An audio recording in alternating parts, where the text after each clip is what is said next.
On August 23, 1989, a 16-year-old black youth by the name of Yusuf Hawkins was murdered by a mob of 30 whites, armed with bats and a gun, in Bensonhurst, a predominantly white neighborhood in Brooklyn. One member of the white group shot Yusuf Hawkins twice in the chest, then left him to bleed to death on the sidewalk, solely because he was black. This stirred up mixed emotions and raised many questions that youth all over New York want answers to.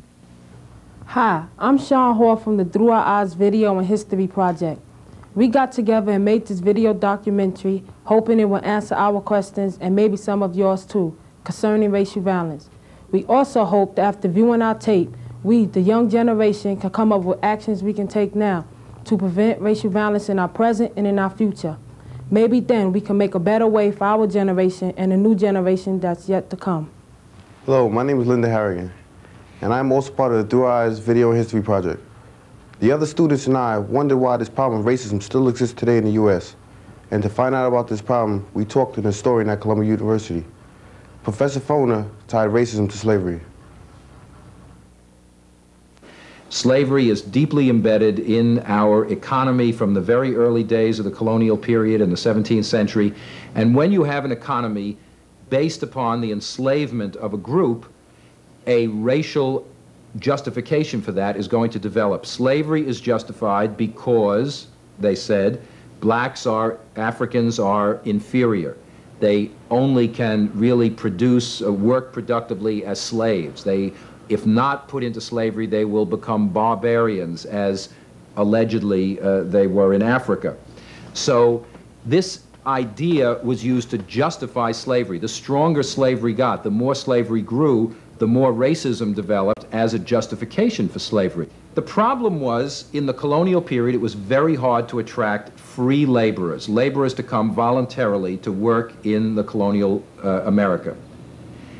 And first they tried Indians, they tried indentured servants, they tried various kinds of labor, but they found it very difficult to get enough labor to do the work they wanted to do. And eventually they turned to slavery, which is, of course, forced labor, in order to get the crops grown that they wanted grown in the South. Without slavery, you would not have had the economic development of the American colonies. We also asked Professor Foner where the problem of racial violence began. Africans were violently seized in their own home continent, violently transported across the Atlantic to the United States. The South was an armed camp in the 19th century. The militias, the whole white population was armed, so that slaves were well aware of the fact that if they tried any kind of resistance, they would meet a violent response.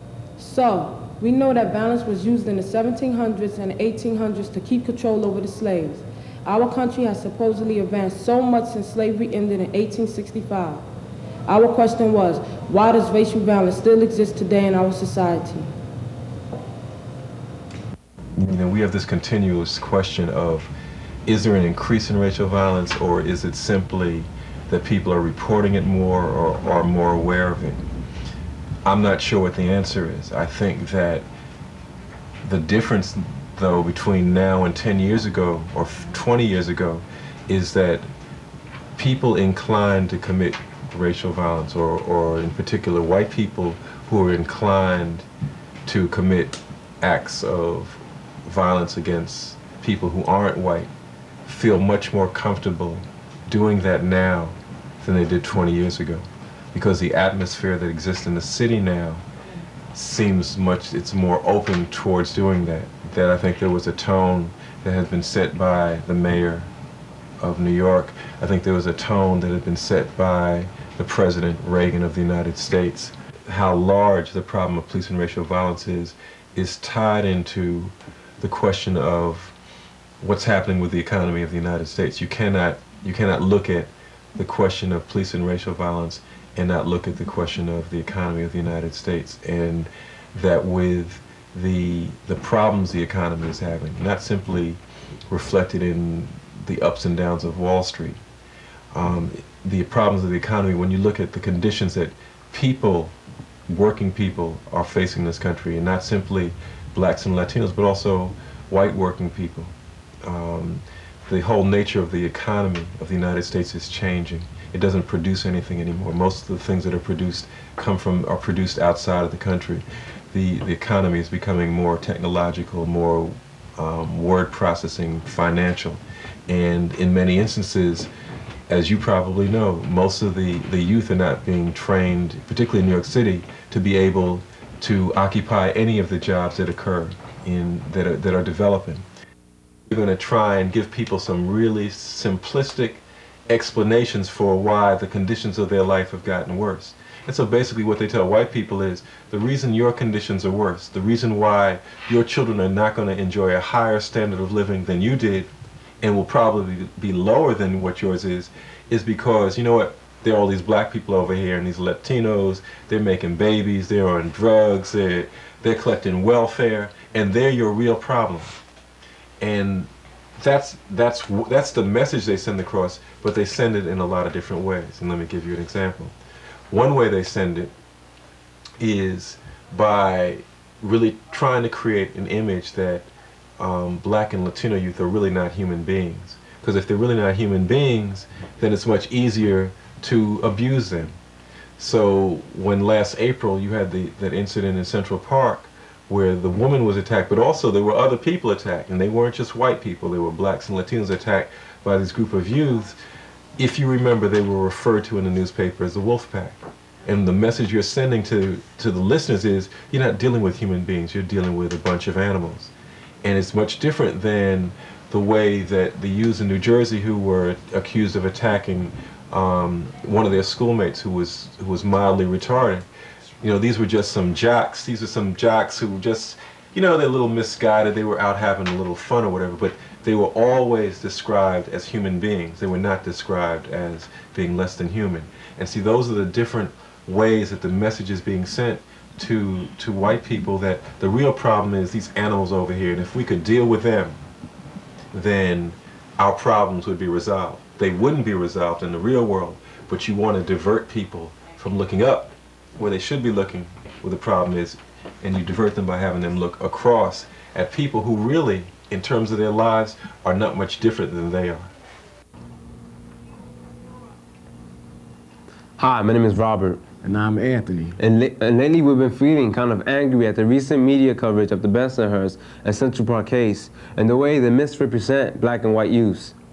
Roger Wareham spoke of the media images of black and Latino youths as animals. He brought up many interesting points, but we're going to examine these points a little closer. Let's start out by looking at two articles from the New York Magazine which spoke about the Bensonhurst murder and the Central Park rape, which were both written by Michael Stone, a reporter for the magazine. On the surface, it looks like both issues, Michael Stone were treating both issues equally. They both have the same format, they almost have the same title, and they both have close-up photos of 7 suspects. But are they really equal? Well, we noticed that many people like to look at pictures before they actually read an article. If you fall into this category, let me ask you a question. Do you really examine the picture that you look at? Well, let's start out by comparing the pictures of the Bensonhurst murder and the suspects of the Central Park rape. As we look at these pictures, you can see that there's something seriously wrong. Let's notice one suspect by the name of Keith Mandela, who's 18 years of age. He looks like he has a prospective future ahead of him. He's clean shaven, his hair is groomed nicely, and he's also in a suit and tie. He looks like an all-around nice guy. He looks like he wouldn't do anything so terrible as participate in a racist attack. And let's notice another suspect by the name of Charles Stressler, who's also in a formal way of dress. And Charles Stressler is the one who has supposedly supplied everyone with bats to beat Yusuf Hawkins and his friends with. He's in a formal way of dress, a suit and tie, clean shaven, and his hair is groomed nicely. And let's look at one more suspect by the name of Steve Serreri, who's also clean shaven, suit and tie. But notice this picture. He looks proud. He's smiling, like he's not ashamed of anything. But let's notice the fourth shown, which is James Patino, who's also in a suit and tie, clean shaven, and his hair is groomed properly. But we have one more suspect by the name of Joseph Fama, who seems like his pictures are being taken while he's arrested or while in handcuffs. You know, Anthony, pictures of the Central Park suspects are totally different in dress and appearance. These pictures seem to be taken when they were being arrested. I wonder why Michael Stone, the reporter for this magazine, chose to use these pictures. What image is he trying to project of these black and white youth, black and Hispanic youth? Let's examine these pictures a little bit closer. They have their heads down. They're wearing t-shirts, hoods, and coats. Not one of these youths is wearing suit and tie. I don't understand. Why did Michael Stone chose these pictures instead of other pictures? Raymond Santana, one of the suspects, is pictured with his face not in the picture. It looks like he's guilty, without any question. What kind of picture is Michael Stone trying to paint of these kids? I thought people were supposed to be innocent to proven guilty. The impact of these images is one of guilty, without any question. But the impact of the Bensonhurst youths going to court in suit and tie is one that people might assume they're innocent. Do we look like animals? Well, in referring to the Central Park suspects, the word band is used once. The word pack is used 10 times. The word gang is used 2 times. And wilding is used 5 times. Mayor Ed Koch is even quoted as calling them monsters. Call us animals, I don't agree with them. Call us animals, I don't agree with them. Call us animals, I don't agree with them. They call us animals, I don't agree with them. They call us animals, I don't agree with them. They call us animals, I don't agree with them. They call us animals, I don't agree with them. I'll prove them wrong. The right is what you're proving them. Take heed before I leave to what I'm saying, or we'll all be on. None of these animalistic words were used in the Bensonhurst article. Michael Stone used words such as whites, group of friends, mob, and Bensonhurst youths. He never mentioned the phrase wilding, never. But he did use the phrase hanging out. But do you notice that the words he used were more lightly phrased than the words used in the Central Park article? Yeah. Now, Michael Stone is referring to these youths as human beings. If you still haven't gotten the idea of powers of words, let's look at an article in Time magazine called Wilding in the Night. This article deals with the Central Park rape case and the problem of violence between young people. Look at this subheadline. A brutal gang rape triggers fears that the U.S. is breeding a generation of merciless children. Now, isn't breeding a word used to describe animals mating? It's not used to describe human beings. Well, let's look at the words used to describe these Central Park suspects. We have roam, a word usually used, to describe animals, It's like, don't you get a feeling of animalistic animals? We have pack, a word used to describe dogs or wolves, usually. And then we have, last but not least, wilding, a word used by some youths in New York City. Yeah, because Robert, I could tell you, hey, I'm going wild in the night at this party. And I could mean, just going to have fun, go to bug out. Yeah, but when the media puts it in headlines with words like breeding, merciless, bloodthirsty, mob, roam, pack, and rampage, it changes the meaning. The meaning becomes one of committing acts of violence. Now, who are they talking about? Do they just mean the Central Park suspects are wilding, or do they mean a whole generation of blacks and Hispanics are wilding? The impression on people reading articles like this one is one that they see a whole majority of black and Hispanics as naturally violent. Well, the media is not making the suspects in the Bensonhurst article out to be naturally violent animals. Let's look at the New York Newsday article that presents Joseph Vama, who was accused of pulling the trigger and killing Yusuf Hawkins. Now let's read this headline. Joseph Vama is learning disabled. Now, I haven't seen, headlines like this in the Central Park article. Let me quote something from that article that, I thought was real interesting. Medical reports filed as part of a 1982 legal malpractice suit indicated that Fama suffered head injuries at the age of 3 years old. And another portion in that article brings out that Another report filed as late as 1987 that farmer had an IQ of 72 or less.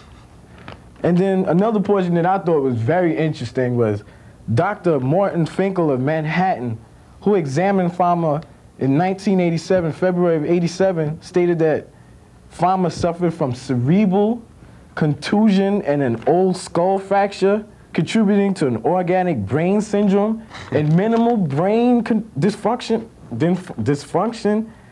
causing learning impairment. Come on, you know, why are they telling us about these learning impairments and injuries that farmer had? Are they trying to make it seem like he didn't have any control over himself? Or is it that the media is trying to make it seem that they're trying to take away from the real issue? And the real issue is that it was a racist attack.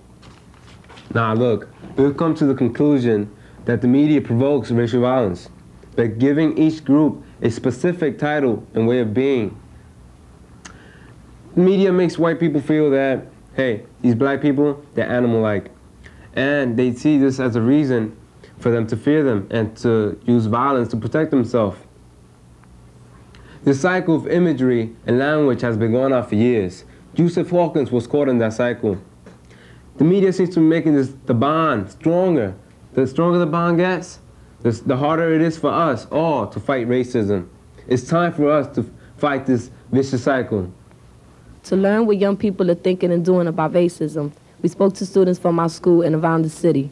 We were glad to find that some youth feel strongly and are taking action to help put an end to the vicious cycle of racial violence. We hope that after hearing these young people, more youth will contribute to the fight against racism. Young people today, as well as older people, to be aware and not be ignorant of this, because if you're ignorant, you don't get nowhere. We don't want youth, black and Latin youth, to be blamed for the drug crisis. Come across the street for a rally against racism. This has been called by Students and Youth Against Racism and the Campaign for a People's Fight Back. They should better their education and not worry about the problem too much, but be aware that it's there. We mean that we will not tolerate any more funerals of sisters and brothers like Yusuf Hawkins, and that we are demanding that the racist murderers, all of them, of Yusuf Hawkins, be brought to justice.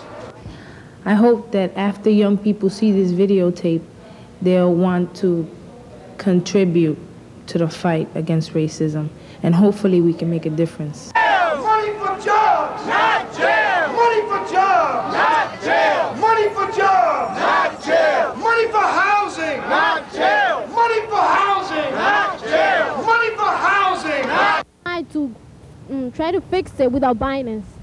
You know, together with peace. You understand? No violence. We don't need violence. The General Union of Palestinian Students. Please give a warm welcome.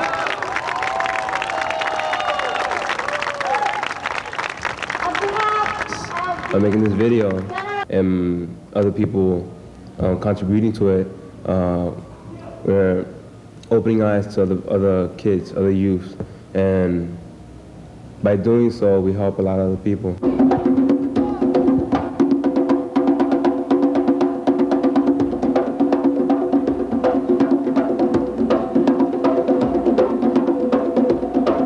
Not only will it make youths aware that racism is going on, but also the adults, because if they see that the youths are aware, then they'll wake up and stop being so prejudiced themselves. in order to fight the power that be.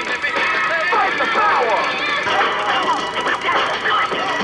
power. We should, stand together and fight and protest and do as much as we can and try to stop this thing of racism, because it doesn't make any sense.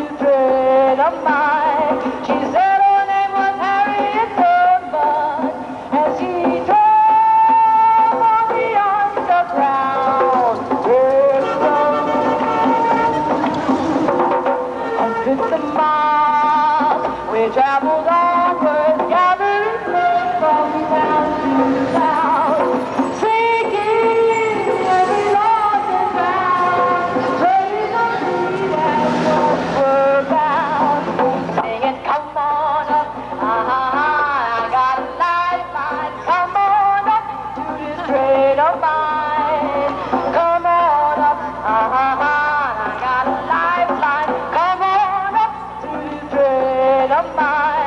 She said her name was Harriet Tubman, and she drove on the underground railroad. 150 miles we traveled onward,